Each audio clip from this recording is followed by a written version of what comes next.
Eski Çinli hekimler uzun senelik klinik deneyleri sırasında çok değişik tecrübeler edinmiş.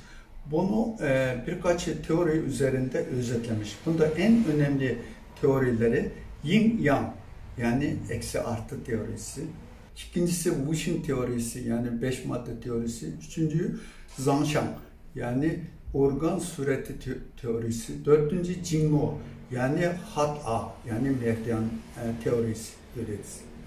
Bu öğretilerin Çin tıbbında tüm geleneksel Çin tıbbına ait tüm bilgiler, tanı tedavi metotları hepsi bu teoriye dayanır. Bilhassa akupunktur bu Jingmo teorisi, yani Hat'a teorisine bağlı olarak izah ediyor. Şimdi biz akupunkturu geçenlerki derslerde çok izah ettik. Bugün daha önemlisi bu Yin Yang teorisi, yani Yin Yang özet. Bu Yin Yang teorisi geleneksel Çin tıbbında yalnız akupunktur değil, tüm dallarında geçerlidir. Peki Yin Yang teorisi nedir? Yin Yang teorisi, yani Yin Yang öğretisi, Yin ve Yang olarak bilinen iki çeşit nispi niteliğinin eksilme ve artma durumuna göre doğayı tanımak, doğa olaylarını gözleme yapmak ve ona karar vermek amaçla edilen bir nevi dünya görüşüdür. Bir metodolojidir.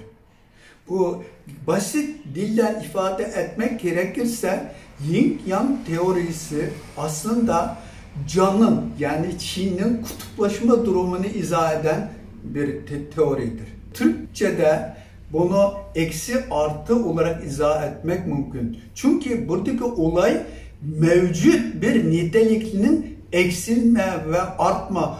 Tam onun sözünden, tabirinden de çıkıyor. Onun için Türkçe'de bunu başka şekilde izah etmek imkansız. Eksi artı olarak izah ettiğimizde bunu anlamak açısından, öğrenmek ve öğretmek açısından çok kolay olacağı kanaatindeyim. Ben bu akupunktur terminolojisi hakkındaki araştırmalarda bu Yin Yang hakkında çok derin bilgiler verdim. Daha teferruatlı bilgileri akupunktur terminolojisi hakkındaki araştırmalarıma bakabilirsiniz. Sonraki videolarımda 5 madde teorisi, organ teorisi ve meridian teorisi, bunları daha teferruatlı izah edeceğim. Şu an geçici olarak hoşça kalın demek istiyorum.